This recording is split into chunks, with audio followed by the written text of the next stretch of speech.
can do this. I can do this. I can do this. I can jump. This is my narrative of how extreme sports have narrated my life. When I say they narrated it, I mean that voice in the back of my head telling me to go for it, choose the risky option with the highest dividends, because if and when it works out, I won't regret it. And there my life begins, creating a pole vaulting, skydiving, mountain biking, put your whole heart out there, English major fool.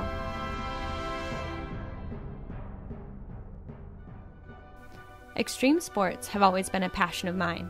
Since I was little, my parents found me climbing to the tops of trees, jumping off my swing set at high speeds, attempting to reach the summit of every jungle gym.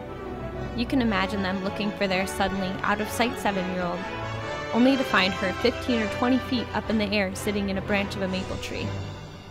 Later, when my parents introduced me to gymnastics, I was able to channel these daredevil activities into something productive, maybe a more structured skill. A passion to propel myself off the vault and flip around the uneven bars encouraged me to consistently defy limits, if for no other reason than to see if I could do it. Fittingly, this 3'6" daredevil developed into a 5'2" daredevil. When our high school hired a pole vault coach, he recruited several of the gymnasts training in the same gym the track team practiced in. I became a pole vaulter.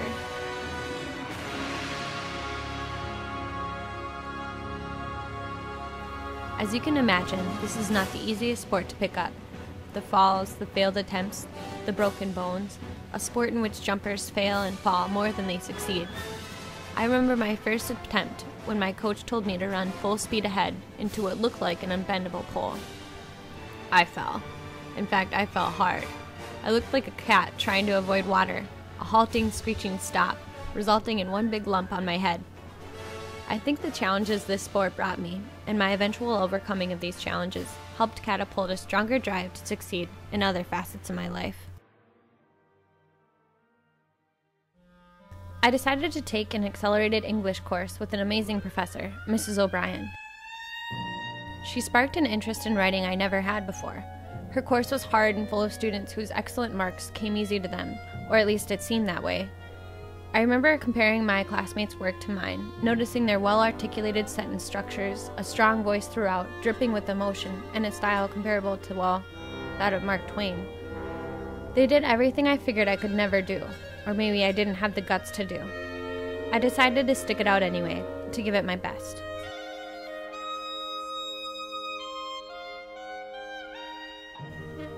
I remember toying with the idea of becoming an English teacher, thinking that since I struggled and knew how to work through it, that maybe I could help others gain an appreciation too.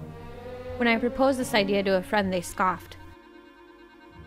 I thought you were smarter than that. Do you know what teachers make in a year?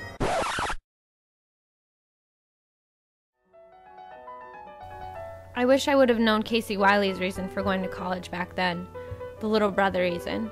That is, to broaden one's mind, to question and to grow intellectually, to find what the heck one enjoys doing, and then doing it well.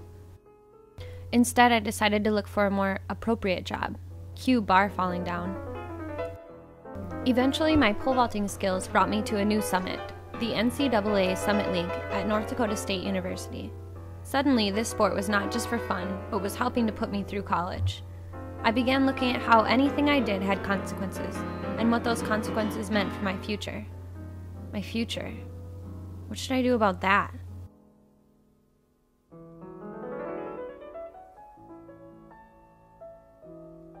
Suddenly, everyone was asking me that very same question. What degree do you plan on getting? What do you plan on doing with this degree? What are you going to do with the next 60 years of your life? I was ready to do whatever it took to never hear that question again, and so into the exercise science world I flew.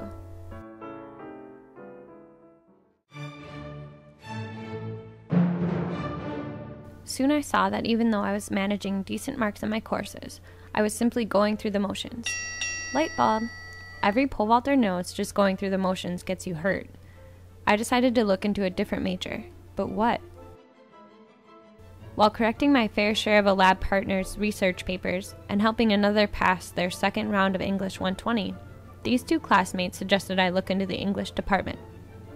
After noting I had been in this program for 3 years, I realized I was back in the gym, looking up at a new challenge and no landing mat. I discovered I knew not one thing about the humanities and had a lot of catching up to do. Finding a definition for the purpose of an English degree wasn't exactly under E in the dictionary. I decided I had better look around to find out what others thought about this degree. I found two starkly contrasting ideas. Either they were academic representations or they focused on the intrinsic value of the degree. Some scholars found their degree to be concrete, focusing on literary criticisms, historical aspects, and the hard facts these represent. On the other hand, some students pointed out its value in communicating ideas, thoughts, and feelings, and manipulating these into a coherent message for others to appreciate. I suppose I wasn't satisfied with these answers. They didn't seem to fit my idea of what this degree meant to me.